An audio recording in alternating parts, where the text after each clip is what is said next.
రాశావు.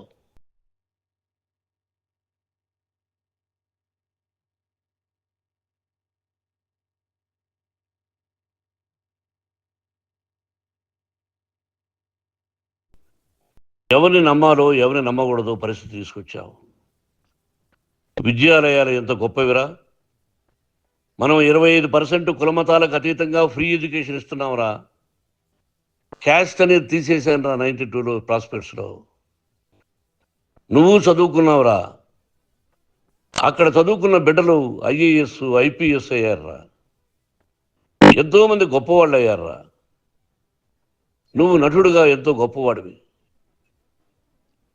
తాగుడు కలవాడబడి నువ్వు నీ భార్య ఇంట్లో బిహేవ్ చేస్తున్న విధానం ఆ భగవంతుడు సర్వేశ్వరుడు తెలుసు. భగవంతుడు చూస్తున్నాడు రా. నేను తప్పు చేసినా, నువ్వు తప్పు చేసినా, ఎవరు తప్పు చేసినా. ఎంత అవకాశం ఇచ్చావు మాట్లాడుకునే దానికి అందరికీ. ఇన్ని సంవత్సరాల్లో మన విద్యాలయాల్లో ఒక్క తల్లి కానీ ఒక తండ్రి కానీ ఏమైనా చెప్పారా? ఆ బిడ్డలు మన బిడ్డలు రా. మీరెంతో నాకు అక్కడ ఉన్నవాడు కూడా నా కూతుర్లు, నా కుమారులు. ఎంతమందికి ఫ్రీ ఎడ్యుకేషన్ ఇస్తున్నావు. వాడి దగ్గర ఏది ఆశించరా. నువ్వు ఎందుకు ఇలా తయారైపోయావు? ఎందుకు ఇంట్లో ఉండే పని వాళ్ళందరినీ కొడుతున్నావు? పనివాడు వాడు పని చేసుకోవడానికి మన ఇంటికి వచ్చాడు రా. ఆ పనివాడిని కొట్టడం చాలా మహాపాపంరా. నేను వేరురా. నేను దండించడం వేరురా. నేను ఎవరిని ఆ చిన్న చిన్న వాళ్ళని కొట్టి ఇచ్చేసి చేయలేదురా. సినిమా ఇండస్ట్రీలో మోహన్ బాబు కొడతాడు తిడతాడు అంటే అది షూటింగ్లో జరిగి ఉండొచ్చేమో. కానీ ఇంట్లో ఉండి 10 సంవత్సరాల నుంచి 20 సంవత్సరాల నుంచి పనివాళ్ళు ఉన్నారు. నేను ఇంట్లో లేని సమయంలో వాళ్ళందరినీ కొట్టి వాళ్ళ ఫోన్ లాక్కొని ఒకడైతే చచ్చిపోవాలి. వాడు పోలీస్ కంప్లైంట్ ఇచ్చి ఉండొచ్చు. నేను వద్దు అని వాడిని బతిమాలాడు. పోలీస్ కంప్లైంట్ కూడా ఇవ్వడా. ఇంకైనా నువ్వు నీ భార్య మారి బయట ఉండండి రా అన్నాను నేను. లేదు డాడీ తప్పు చేయలేని ఒకసారి వచ్చావు, మళ్ళీ తప్పు చేశావు, మళ్ళీ వెళ్ళావు, మళ్ళీ ఈసారి తప్పు చేయనన్నావు. ఏమండి వీడు తప్పు చేయడం అని మీ అమ్మ చెప్పింది.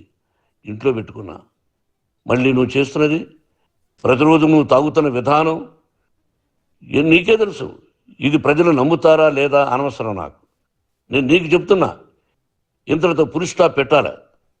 మళ్ళీ చెప్తున్నా, Mohan Babu university is greater than temples. Greater than temples.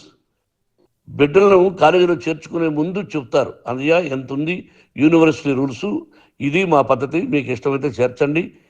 Government బిడ్డలను గవర్నమెంట్ ఏమిస్తుందో ఇంత పర్సంటేజీ వాళ్ళకు కూడా మీ దగ్గర ఎందుకు డబ్బు తీసుకుంటున్నాం అంటే దానికి అర్థం పరమార్థం చెప్పాము. దొంగతనంగా తీసుకోలేదు. ప్రతి దానికి చెక్కులు ఉన్నాయి, అది అకౌంట్ ఉంది. దానిలో తప్పులు జరిగితే డిపార్ట్మెంట్ ఉంది. కాలేజీలో ఇంకేమైనా తప్పు జరిగితే గవర్నమెంట్ ఉంది. ఇవన్నీ నీకు తెలుసు. ఈ రోజున ప్రపంచంలో నేను నెంబర్ 1గా చేయాలని మీ అన్న కష్టపడి ఇతర దేశాల్లో నెంబర్ 1 యూనివర్సిటీ టైఅప్ చేశాడు. ఈ రోజు నువ్వు చేసిన విధానం ఏమిటి? నువ్వే ఒకప్పుడు నాకు ఇవి ఏమొద్దు నేను యాక్టింగ్ అన్నావు. ఈ రోజున ఏం చేస్తున్నావు? విద్యాలయాల మీద పెట్టావు. తల్లిదండ్రులు చాలా గొప్పవాళ్ళు రా. కొంతమందికి డబ్బు కట్టలేకపోవచ్చు, కట్టని వాళ్ళకు కొంత సహాయం చేసావు. అంతా సహాయం చేయలేము. బ్యాంకుల్లో డబ్బు కట్టాలి, లెక్చరర్స్కి డబ్బులు ఇవ్వాలి, యూనివర్సిటీ బ్రహ్మాండంగా నడపాలంటే మంచి లెక్చరర్స్ కావాలి. ఇవన్నీ తెలిసి చేస్తున్నావు రా 32-33 సంవత్సరాల నుంచి. అది పక్కన పెడితే అందరినీ కొట్టడానికి వస్తావు. మీ అన్నం తిడతావు. ఒక వ్యక్తి వినయ్ గారనే ఆయన వ్యక్తి హెల్ప్ చేయడానికి వస్తే ఆ వినయ్ ఎవరు చంపేస్తాను వాడు అన్నావు. ఇవన్నీ ఎంత తప్పురా.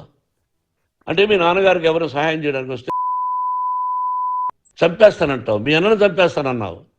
చంపరా చూద్దాం మీ అన్న. నేనే అన్నా. తాకరా నీ ధైర్యం ఉంటే అన్నా. ఎంతమందిని చంపాలనుకుంటున్నావు? ఎంతమందిని చేయాలనుకుంటున్నావు? నువ్వు ఏం సాధించాలనుకుంటున్నావు? ఆలోచించుకో. ఈ ఇంట్లోకి అడుగు పెట్టడానికి నీకు అధికారం లేదు. ఇది నా కష్టార్జితం. మా నాన్నగారు 10 రూపాయలు 10 పైసలు కూడా ఇవ్వలేదురా. మంచి జన్మనిచ్చాడు మా నాన్నగారు. మద్రాసుకు వెళ్ళి వీధుల్లో అడుగు తిన్నాను రా. ఒక పూట కూడా భోజనం లేకుండా అడుగు తిన్నాను రా. న్యాయంగా మోహన్ బాబు తిడతాడు కొడతాడంటారు కానీ మోసగడం అనలేదురా. నీట్ పార్లమెంటేరియన్గా బయట వచ్చాను రా. నువ్వు నా పరువు ప్రఖ్యాతులు మంట కలిపావు. ఏమిటి నేను చేసిన అన్యాయం? నీకు జన్మనిచ్చాను, అదా నేను చేసిన పాపం? అందుకే ఇది నా ఇల్లు అన్నావు. నువ్వు నీ ఇల్లు కాదు. నీ కష్టార్జితంతో నువ్వు సంపాదించుకున్న ఇల్లు నీది. ఇది నా డబ్బు, నా కష్టార్జితం. నా కష్టార్జితంలో నేను పిలిస్తేనే మీరు ఇంట్లోకి రావాలి. అటువంటిది పోగొట్టుకున్నావు నువ్వు. ఆస్తులు అంటావా, ముగ్గురికి సమానంగా రాయాలా లేదా అది నా ఇష్టం. ఆస్తులు ఇస్తానా, లేకపోతే గంగపాలు చేస్తానా, లేకపోతే ఎవరికైనా దానధర్మాలు చేస్తానా, అది నాకు సంబంధించిందిరా. నా కష్టార్జితం రా. మీరు చేస్తున్న విధానం గుణగణాలు కావాలరా. మందు తాగచ్చురా. ఎంత తాగాలి? నేను కూడా 1 or 2 పెగ్స్ తీసుకుంటా. ఇది తప్పు కాదు, జనానికి తెలియాలి. నా డబ్బు ఇది.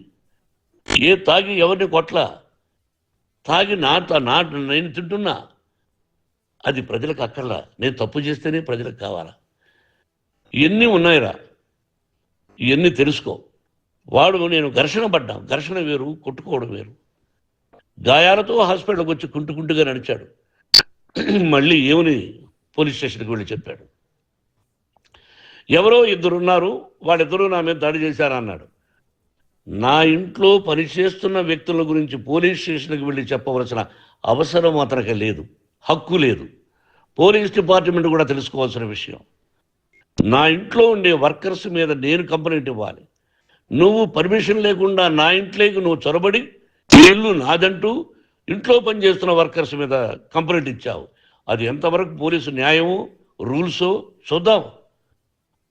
పోలీస్ డిపార్ట్మెంట్ ఇంటికి వచ్చింది. వాళ్ళకి రాశాను ఉత్తరం, అయ్యా నేను సీనియర్ సిటిజన్ని, నాకు రక్షణ లేకుండా ఉంది నా బిడ్డ వల్ల, నా ఇంట్లో నుంచి నా బిడ్డను పంపించేసి ఇది నా ఇల్లని. వాళ్ళు నాకు సమాధానం ఇవ్వలేదు. ఇవ్వకపోగా ఎవరిని పట్టించుకోలేదు. ఇప్పుడు పోలీసు వాళ్ళు వచ్చి ఏమండి రూల్స్ ప్రకారం నా బిడ్డ ఇంటికి రాకూడదంటే మాకు హయ్యర్ డిపార్ట్మెంట్, హయ్యర్ అథారిటీ వాడు ఫోన్ చేశారు, మీరు ఎవరిని స్టాప్ చేయొద్దండి, బయట నుంచి ఎవరైనా వస్తే వాళ్ళని స్టాప్ చేయండి అన్నారు. 2 రోజుల నుంచి 10 మంది 20 మంది వస్తున్నారు. వాళ్ళు అలా చూస్తూ నిలబడ్డారు. వాళ్ళు ఫోటోలు తీసుకున్నారు, వాళ్ళ మీద మళ్ళీ వదిలేస్తున్నారు. ఎవరిని నిందించాలి? But I give respect to the police department. వాళ్ళకి ఎవరు ఏ అధికారి ఫోన్ చేశాడో, ఆ అధికారికి ఏ పొలిటీషియన్ చేశాడో అది వాళ్ళకే వదిలేస్తున్నా.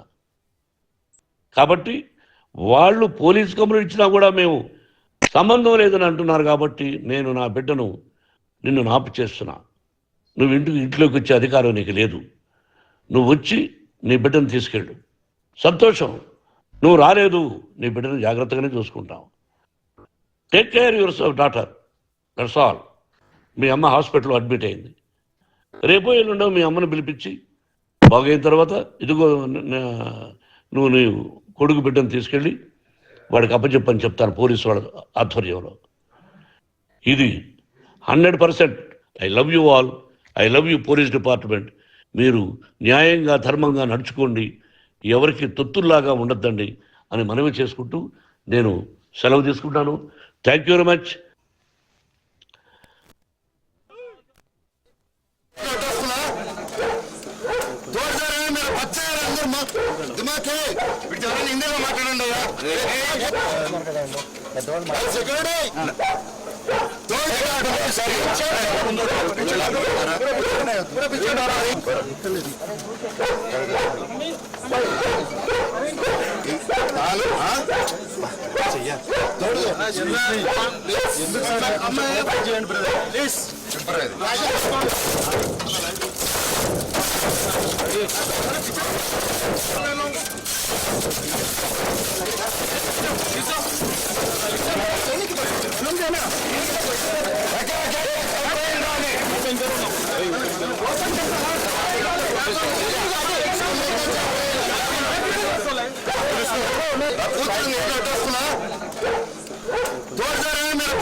మరోవైపు Mohan Babu family internal fight తో పోలీసులు కూడా అప్రమత్తమయ్యారు. ముందు జాగ్రత్త చర్యలకు దిగారు.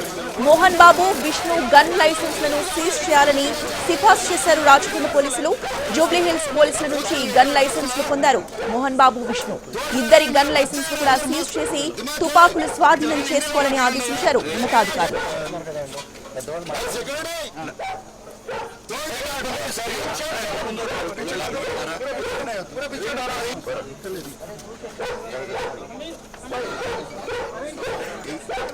Mohan Babu family internal fight తో పోలీసులు కూడా అప్రమత్తమయ్యారు. ముందు జాగ్రత్త చర్యలకు దిగారు.